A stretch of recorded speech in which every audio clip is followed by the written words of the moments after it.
Welcome to the Acevedo video show. I am your co-host, and this is my co-host Leo. And today we are going to recommend horror movies. Yes, horror movies, because it is October, and I hope to get this video right in time, unlike the other Acevedo video show videos. In any case, so we're going to recommend 3 horror movies. We already told each other's list. But Leo's like, is all like the horror movies you're going to recommend from the 2010s, or some of them are from the 2000s? The 2010s. Yeah. Basically, for me, I just grab one out each decade. For example, like one from the 40s, one from the 60s, and one from the 70s. In any case, we're going to go. Ones. Yup. Then again, recommending anime, a few episodes ago, recommending anime, I did have one from 2010s, 90s, and 80s. In any case. So we're going to go this to least to most, and of course I'm not by myself anymore. So we're going to do this as a rock, paper, scissors match of one round to see who actually do the recommendation first. In any case, so Leo, are we ready? Yeah. Let's on shoot or just rock, paper, scissors? Regular rock, paper, scissors. Right. Like 3, 2, 1. Rock, paper, scissors, shoot. Off. I thought you said rock, paper, scissors. Okay. Leo, you're the first one to recommend, so what do you recommend us to watch? Okay, the first one I recommend... Remember, least to most, so you kind of start with the best of the best, okay? Is It. I recommend it. It was actually pretty good. It was really good. The first one was really good. The second one, it didn't match up to expectations. The first one, the reason why I recommend it is because the story is really good, and the character development and everybody meeting each other and how they've gone through these traumas was really great, and how they adapted the old version to the newer version. Yeah, I think it was really good. What is the story of this movie? I know the story, but probably our audience are most likely uneducated. But in case. Okay, so the story is this monster creature clown that goes around from space, of course. Yeah, from space. That comes every, I believe, 29 years. I think it was like 30 or 29, something like that. Somewhere around 29 to 30. 29 years. Yeah. He comes and basically traumatizes kids and takes them and eats them, I guess. Possibly. Lives off them. Is that so? And the main character is basically trying to find his brother. And trying to get revenge. The journey to the brother. Yeah. Okay, so have you read the book itself? I have not, but I've heard it contains a lot of extra information about the clown. Yeah, like meeting a turtle. Mm-hmm. The creator of the universe is a turtle. Probably you're just spoiled the entire thing for these people. Yeah. In any case, I actually have the book, but I don't have it with me right now. I only read a few pages in. It's like 1,000 pages long. Like, read the Bible or read it. But then again, the Bible is not really in a good English. Mm-hmm. In any case. What I like about it is that it's not, super scary. It's not like, oh, boom, boom. It's not, super scary to the point where you can't watch it. It's scary enough where it's good enough to be a scary movie, but it's not terrifying, you know? Yeah. It's a good movie to watch during the Halloween. Yeah, during Halloween and all that. I, for one, never seen any of the modern It films, like the first one and part 2 and all that. I only seen the TV movie with Tim Curry. Ever seen the Tim Curry one? Yeah, the original one. Yeah, which is also based on a book, and it was actually, there were 2 parts to it, but if you combine 2 parts together, they're 3 hours long part. But what the difference is that with it first starts as a standalone movie with all the characters as kids, then at the second film, part 2, is all the characters as adults. In the first film, it's literally This literally takes place in flashbacks. Like first you start out seeing the adults. I think you start seeing adults, and then you go, the clown did then zoom in and flashback. Oh my gosh, flashbacks, of course. In any case, there's also the red balloons, of course. Balloons, I love balloons. Mm-hmm. Probably know after seeing the movie, probably those kids are not going to really look at those balloons anymore. Or in any case. Okay, so... Oh, is that all you have to say? Yeah. Okay, so film that I'm going to recommend from 1977, I believe, is the movie Suspiria, directed by Dario Argento. Let me just put it here. As you know, it's the limited edition Anchor Bay DVD set. I think this is number 3,480 out of 10,000. Dang. Yeah. In any case, but $5.95. Good price. Nice. In any case. Hey, so basically the story is about how this girl goes to Germany in order to takes a dance class over there and all that. But then throughout the days and all that, strange stuff started happening. Like people started getting killed, maggots. You know maggots? Maggots. Yeah, maggots are appearing on the ceilings. Strange stuff is happening here and there. I mean, just go on through this film and all. The movie itself is really great. Well, really good in a way. I did really like the characters and how the mystery of the film. The soundtrack is really well done. I do really like it. And also, probably people mention this, but I do like the film's use of colors in a way. Part of the 4K Blu-ray does the better part of it, of showing the colors itself. Mm-hmm. I'm getting out of frame here, but the cinematography is also well done. It's in widescreen and all. But in case, have you ever seen the movie Suspiria? I did not. I have not. Why? Wait, I have a question. Why do you like it? Why? It's mainly about, I just mentioned everything, but it's mainly like the horror aspect, the use of color, the soundtrack. The characters are like well done, the actors are well performed. I do like the set design, the gore effects and the special effects of the movie are really well done. And then one of my favorite scenes is that basically she's looking out a window and all that. One of the characters, I won't spoil, but she's like looking out the window. And she's like, oh, nothing is there. Then suddenly, the other side of the window, Hanks breaks in and just like grabs her, like, break through the window. That's why I like this movie. Right. There is a remake from what I heard. And also, I was reading the booklet inside where they actually interviewed one of the actresses of the film. And she mentions that they filmed I forgot the name, but they filmed most of the movie not in Germany. The only Germany film they probably filmed it somewhere else, but the scenes they filmed in Germany are mainly the exteriors, while the rest is like somewhere else, somewhere there. Also, from the DVD bonus features with the documentary, Dario Argento mentions that he got inspired from this film after hearing about this school about Satanism and witchcraft that you could actually go to in somewhere in Europe. And it's probably still around today. Want to go visit, Leo? Yeah. Just go visit. Alright. Yeah, so that's the movie I would recommend.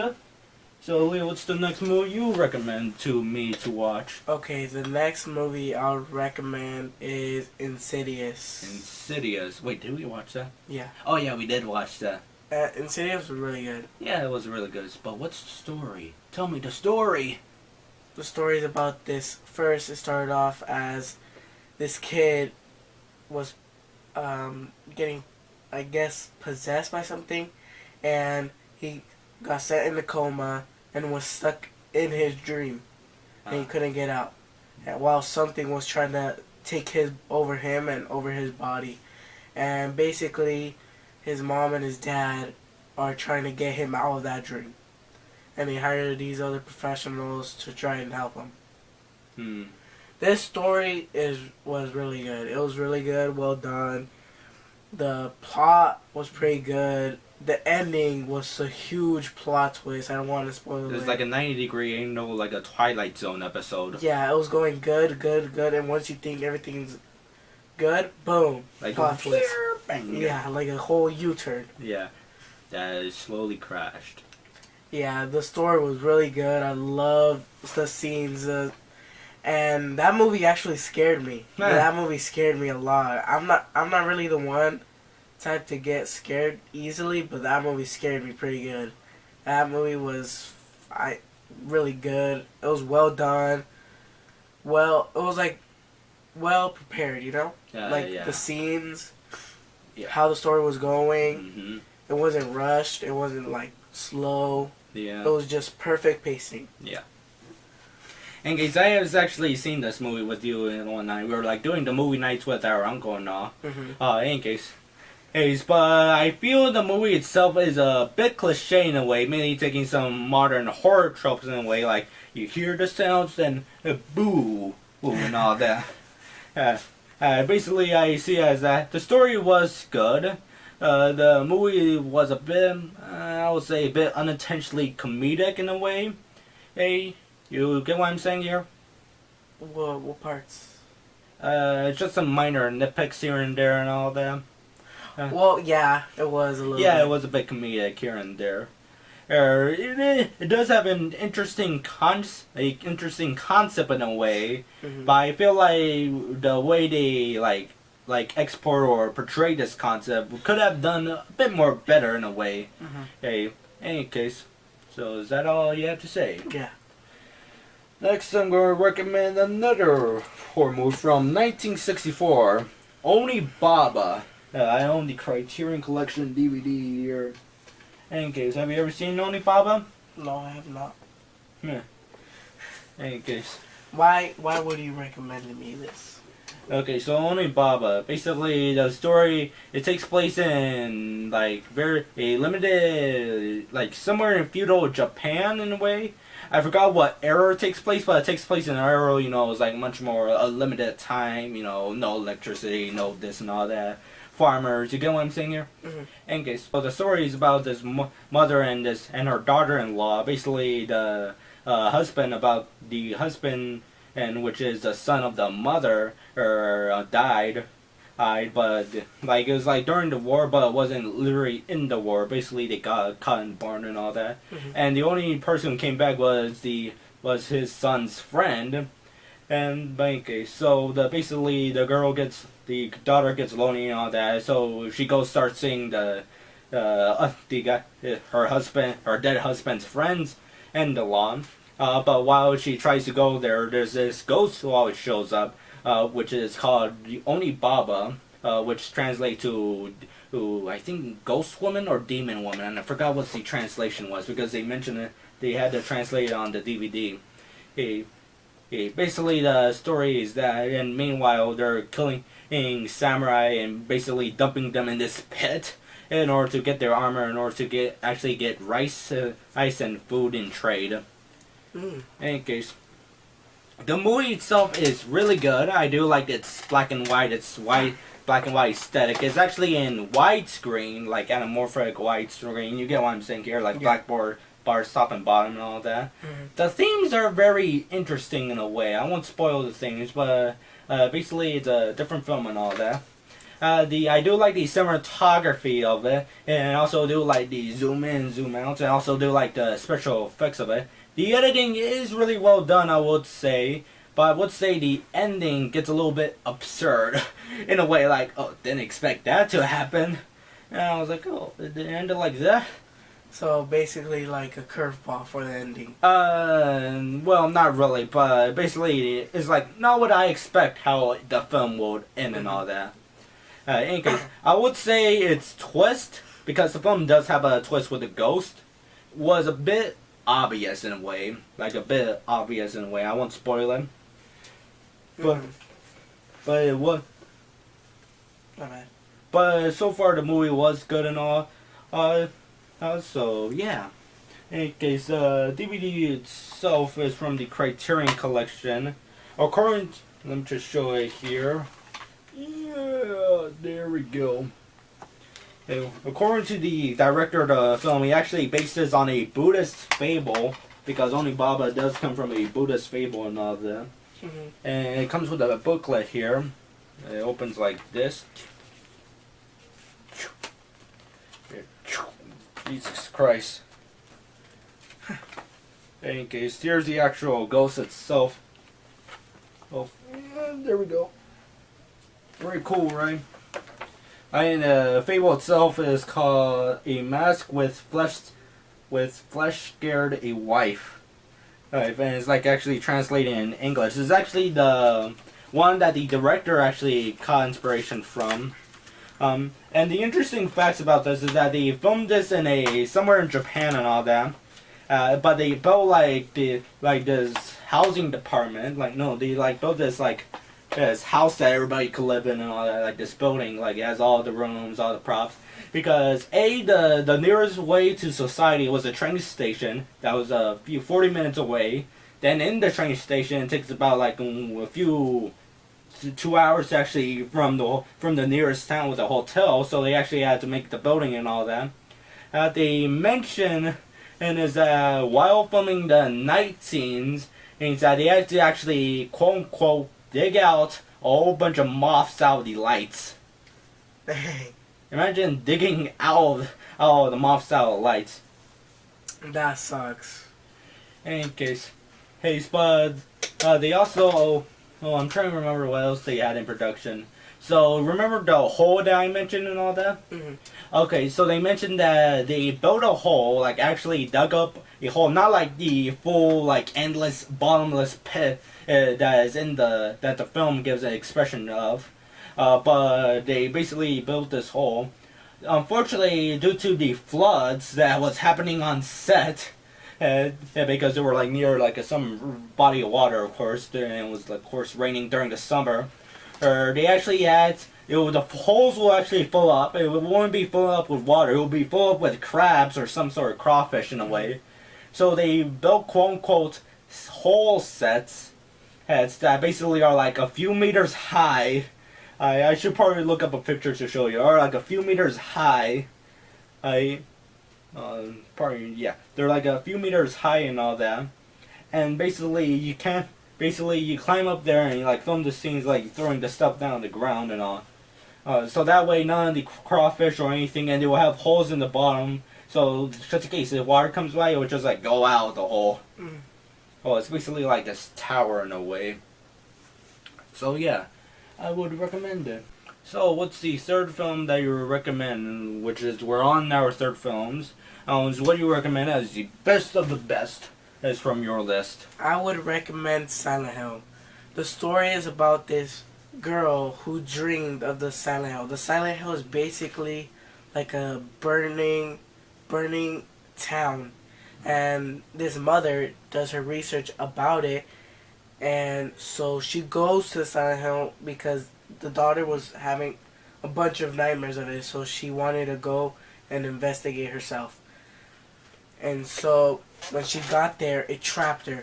The Silent Hill was basically an always burning, ashy town, and you could never escape it. It was like a dream you could never escape. And basically, throughout the day, nothing happens. But in the movie, certain parts, when you hear an alarm go off, like a siren, everything changes.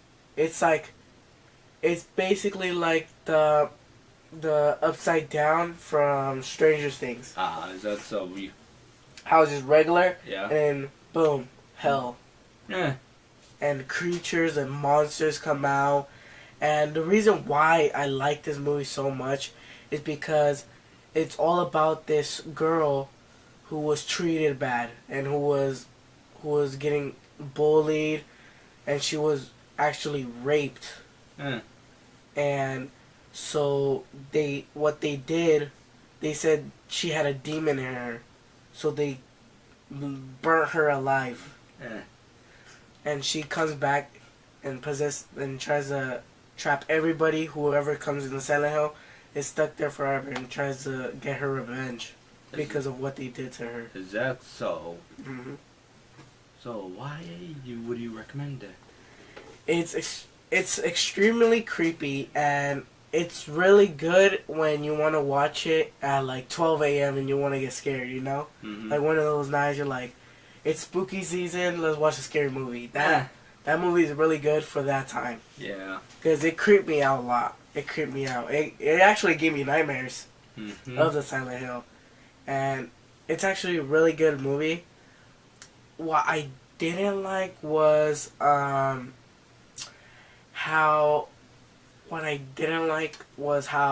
detectives actually came to investigate.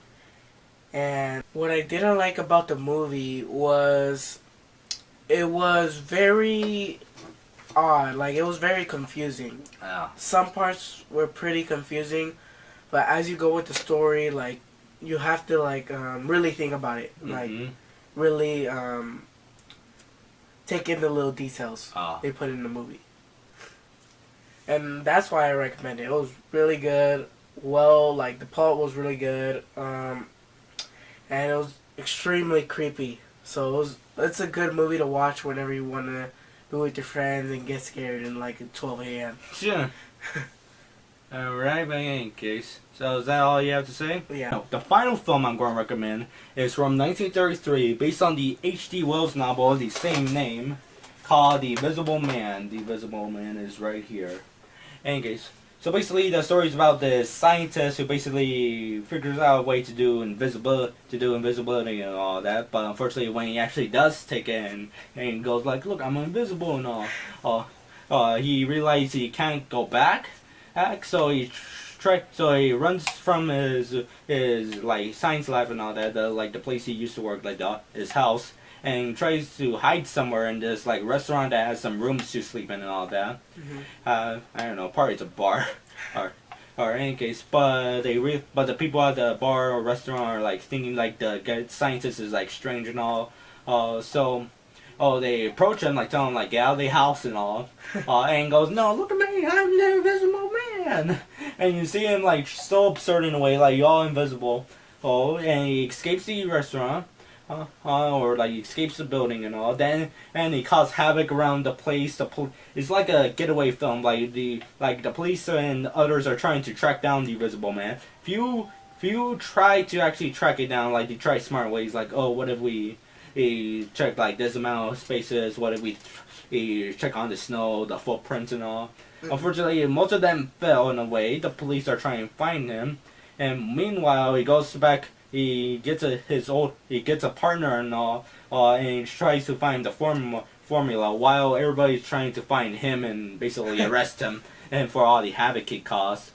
In any case, the movie is really good. I do really like it. Its story is very interesting. The special effects are really well done and pretty impressive for the time to show how invisibility works, because today, you know how we have technology and all that. You could do it with green screen, like just wear some green makeup, or just wear some green clothing and all that, green spandex, and go, "I'm invisible," and all. Look at me, we just do this through a computer. Back then, none of those exist. They have to do this on film, on 35mm film. They have to actually track it and like frame it in a way, then try to figure out new ways to do it. Basically, from what I heard is that the actor wore black velvet in a way, but he had to wear it all the time in order to actually do the invisibility and all that, and it was quite difficult to actually do, like trial and error and all.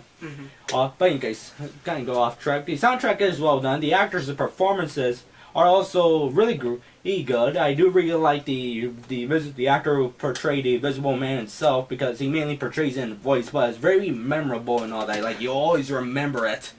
In any case, so the movie was really good, and yeah, that's basically what I have to say. Have you ever seen the film before? No, I have not. Okay, so I already mentioned it's based on a book by H.G. Wells. Have you ever read the book? No, neither. Okay, so I have the DVD here, of course, on the 6-movie pack. I had Dracula, Frankenstein, The Mummy, the Wolfman, Bride of Frankenstein. And also a fun fact about the Acevedo video store is that I was supposed to review this back in early this year when the remake came out.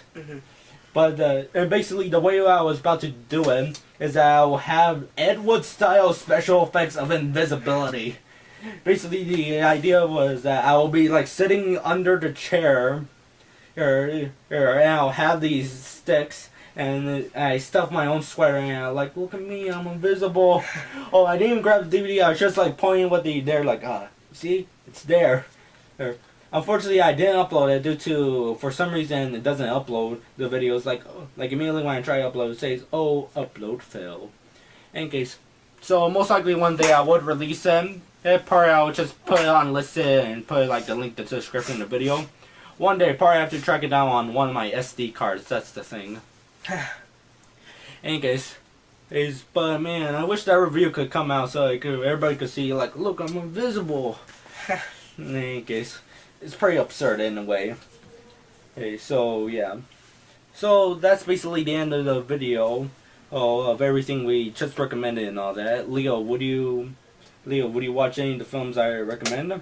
I would watch Invisible Man. It sounds interesting. Yeah, it's actually more of a dark comedy than an actual horror movie itself. It's just how like absurd the idea it is itself. Yeah. The concept sounds funny.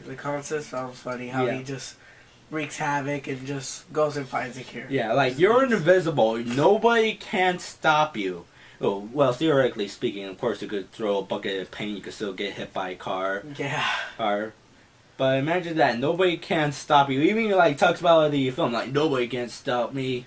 But I do like how the film explains some rules. Like when you try invisible character away, you could probably change it a bit here and there. But the film has some rules in a way. Like, for example, he talks about, like, whenever he eats something, you can actually see it through his stomach area for 2 to 3 hours until he actually digests it out. Then also, when he's wearing clothing, he has to, can't go to the snow much, or can't really go in the rain because it will actually, it will actually soak his clothes, then you can actually see him and all that. So it'll expose him. Yeah. Okay, so it does take some interesting ideas. I would... Oh, sorry. Why would I always hit that? I would watch some of the films, of course, we always watch the cinemas. And I am interested in seeing both parts of it. And I think I heard that it too has a 5-hour director's cut. How long was it too? The It too, I believe, was about 2 hours. Gosh dang, and they cut that down by a few hours? I wonder if the Blu-ray does have the director's cut. Probably on 2 discs. Yeah. Yeah, it's like Ben-Hur, where it's like 3 hours and 40 minutes, and it has to be on 2 discs. Ben-Hur would be the best films, but then again, this is Ben-Hur, is not a horror film. In any case, so see you next time in the next episode, where we talk about winter season Blu-ray releases. Hopefully, Leo will be there and not going to another country in a way. And a car just honked outside, so I'm presuming someone's trying to break into our house. In any case, so that's all the video. Have a nice day, and later on come back to our video store.